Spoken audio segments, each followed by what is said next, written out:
Hello everybody, welcome back to today's lesson. We're going to give you like a little trick, and this is kind of more for maybe intermediate and advanced guitarists. I didn't really get into this type of playing, till later on in my playing career. And this is something that Keith Richards does a whole lot in Rolling Stone songs, and you can incorporate it into a lot of other songs that you do. He does use a different type of tuning, but it still works for him. And I'm not talking about different tunings right now. We're going to keep standard tuning like we've been talking about since the very beginning. But we're going to talk about utilizing this A position that we talked about for A major, and that can move up the neck to get you the bar chords all the way up to the 12th fret, and then, to the 14th fret, and then repeating. And then we talked about moving the C shape. Now you can move that up the neck, but doing it with a little different inversion, only playing the bottom 4 strings, meaning that the B string, the note here on the B string on the 3rd fret, is what the chord is. So that's a D, another version of a D, and that's an E, okay? So I just want you to know that leading, this root is here on the string. So that's how you know what chord you're playing. I'm going to show you through a song that the Rolling Stones did called Sticky Fingers, where it's a good example of how Keith Richards would use this technique. Instead of playing bar chords or different variations, he used this style that really worked very well, meaning that you started, say, up at the 12th fret, and if you move that A all the way up to the 12th fret, you're at a G chord, okay?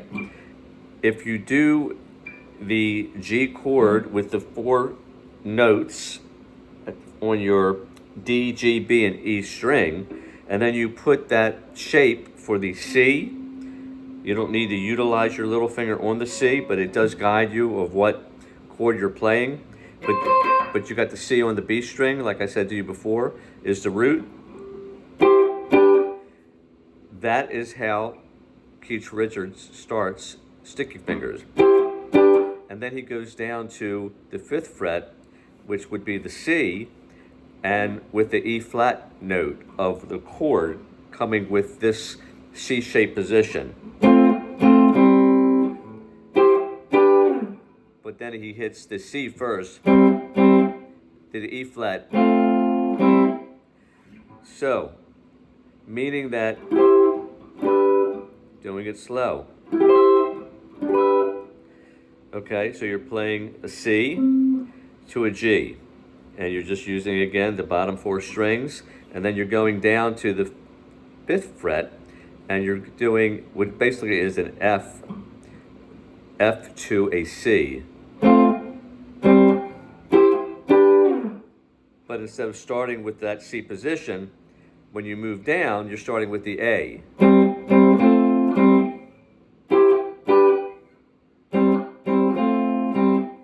And then the next section, if you know the song, you're going to go up to the shape with the A shape up to the 8th fret, and you're going to do,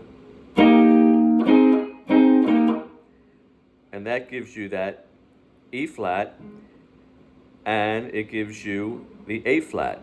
And then if you move down back to the 5th fret, then he goes all the way down to the 1st fret, which is now your A flat, and then you're going to hit the D flat, and then move it up a whole step, and then up to the 5th fret. So I'm going to just do that again in the right tempo so you know what we're trying to do.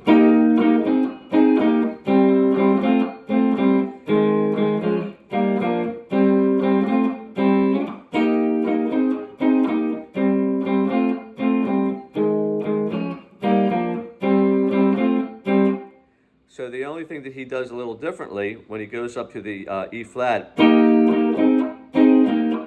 the A shape again, the 2nd chord, Oh, sorry about that.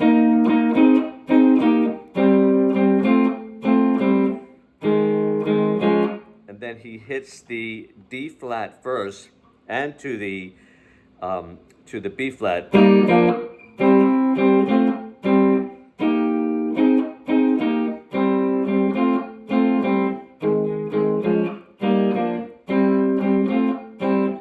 So again.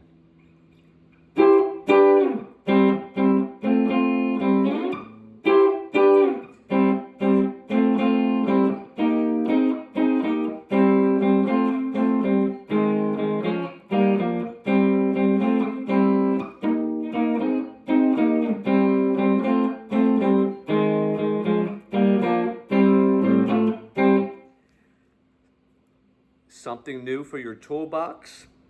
I'm not trying to teach you the sticky finger song, but I just wanted you to see that technique that you can utilize partial parts of the chords. You don't always have to play the full bar chord in the E position up the neck or the A position up the neck.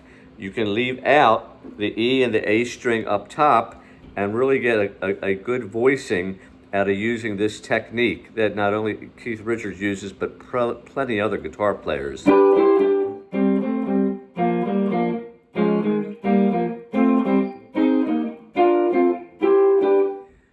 it in the toolbox, practice it, and you'll be advancing as a guitarist before you know it.